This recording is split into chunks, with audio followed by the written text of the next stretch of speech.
આજે હું તમને એક ઇઝી ટેકનિક બતાવવા જઈ રહી છું.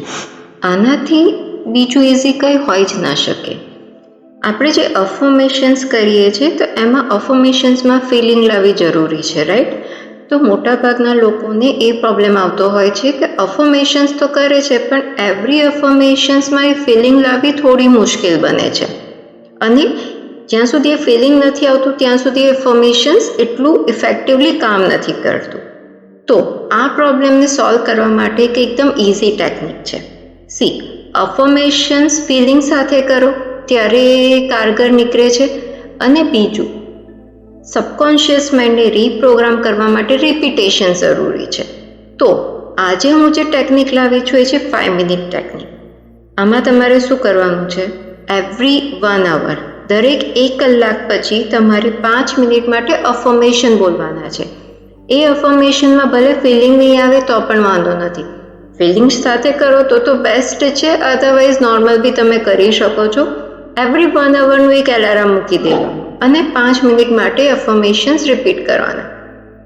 ફોર એક્ઝામ્પલ, તમને અગર જોબ જોઈએ છે તો થેન્ક યુ યુનિવર્સ મને મારી ડ્રીમ જોબ અપાવવા માટે. અગર તમને મની મેનિફેસ્ટ કરવા છે તો thank you universe I am a money magnet.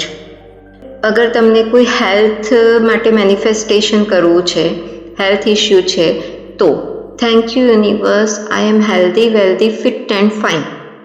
આ રીતેના તમે અફર્મેશન્સ ઇંગ્લિશ, ગુજરાતી, હિન્દી, તમે જે પણ લેંગ્વેજમાં કમ્ફર્ટેબલ હો એ રીતે કરી શકો છો. આનાથી શું થશે?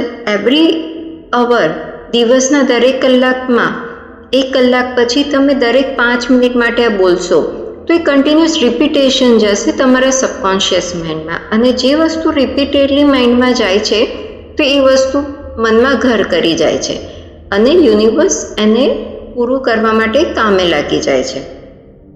આ એવરી 5 મિનિટ અફર્મેશન્સને રોબોટિક અફર્મેશન્સ બી કહેવાય છે, કારણ કે આમાં તમારે ફિલિંગ્સ નહીં હોય તો પણ ચાલશે. રોબોટમાં કોઈ ફિલિંગ નથી હોતું, એ ખાલી કમાન્ડ પ્રમાણે કામ કરતું હોય છે, રાઈટ? તો આ તમારે ખાલી રિપીટ જ કરવાનું છે. અને આનો બેસ્ટ ફાયદો એ છે કે દિવસ દરમિયાન તમે કામ પર છો કે લોકોની વચ્ચે બેઠા છો તો તમે મનમાં પણ આને રિપીટ કરી શકો છો. એકલા હો તો બોલીને જોરથી કરો, અધરવાઇઝ મનમાં પણ રિપીટેશન કરી શકો છો ને આમાં કોઈ ફિલિંગની જરૂર છે નહીં. કન્ટિન્યુઅસ આ વસ્તુને કરો. કર્યા પછી આપના અનુભવો મારી સાથે શેર કરજો કે આનાથી તમને શું રિઝલ્ટ મળ્યું છે. હંમેશા પોતાના અને બીજાના માટે સારું વિચારો, કારણ કે આપણે જે દુનિયાને આપીએ છીએ તે અનેક ગણું થઈને આપણી પાસે આવે છે. આશા રાખું છું આ વિડીયોથી આપને પ્રેરણા મળી હશે. વિડીયો પસંદ આવ્યો હોય તો વિડીયોને લાઈક કરજો અને ચેનલને સબસ્ક્રાઈબ કરજો. આપનો કિંમતી સમય આપવા બદલ અને મને સાંભળવા બદલ આપનો ખૂબ ખૂબ આભાર. ફરી મળીશું નેક્સ્ટ વિડીયોમાં.